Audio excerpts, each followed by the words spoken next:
In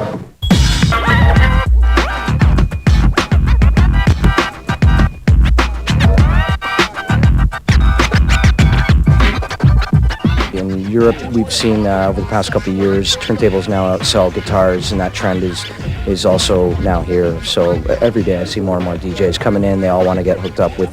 They don't usually start out with 1200s just because of the cost. Usually, if they're starting out, they start off with a low-end one. But the inevitable goal is to get the coveted 1200s.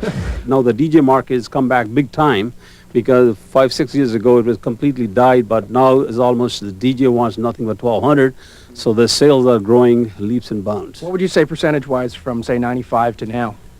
I would say more than 100% has gone up. I don't know of any other product that over 20 years has not changed at all. They got it right from the start. The SP10 was 1970, and the SL1200, which was derived from the SP10, really came to be in 1972.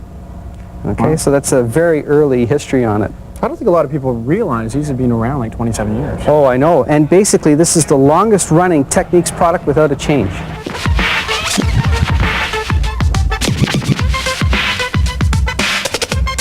To clarify, essentially what's underneath here is pretty much what's been underneath the 1200 since day one. Exactly. Okay. They took the aluminum chassis, and what they've done is they've made a rubber body for it. Over here is what we call the crystal oscillator. This part here is used for the drive, the actual turns the magnets off and on. Oh, okay. Okay, so we actually turn 2 magnets on at a time, so there's 3 pair. Right. So we'll say there's 2 over here, 2 over here, 2 over here. So we go north, south, north, south, north, south, and we change it so fast that it'll spin up to speed in about 0.7 of a second. So what happens if I put a floppy disk on here? Is that are those magnets powerful enough to erase that? Well, believe it or not, that would not be a wise thing, because it does create a magnetic field. See, I don't think anyone really thinks about that. Yeah.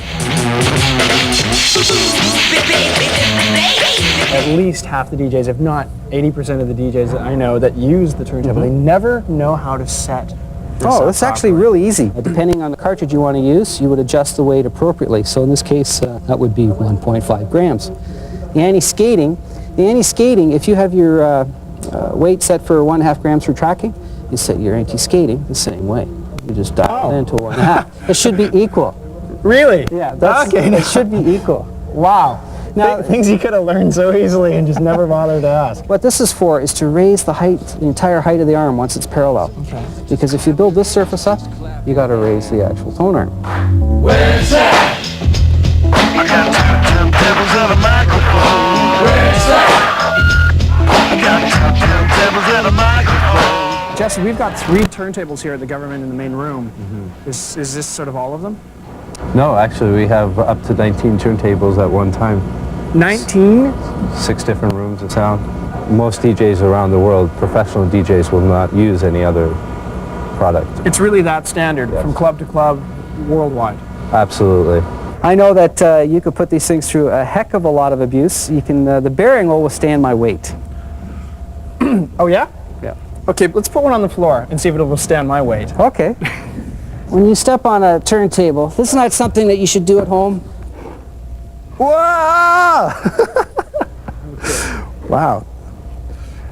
This is more difficult than snowboarding. Well, what happens is your weight is on your heels Right. instead of your toes. So if you're perfectly balanced, you would spin. We're going to introduce what's called a 1200 M3D. So this is the latest and greatest version of a turntable. 1200 M3D will come with a slip mat, and it comes with a high-tech sheet. We found out recently that this sheet, the DJs usually use wax paper, but now we come with our own plastic sheet. So Comes with your own wax paper, and if you have no use for it, you can always wrap your grilled cheese sandwich in it. We're just 3 MCs and 1 DJ, and we be getting down with no delay. So mix, master, Mike, and what you got to say?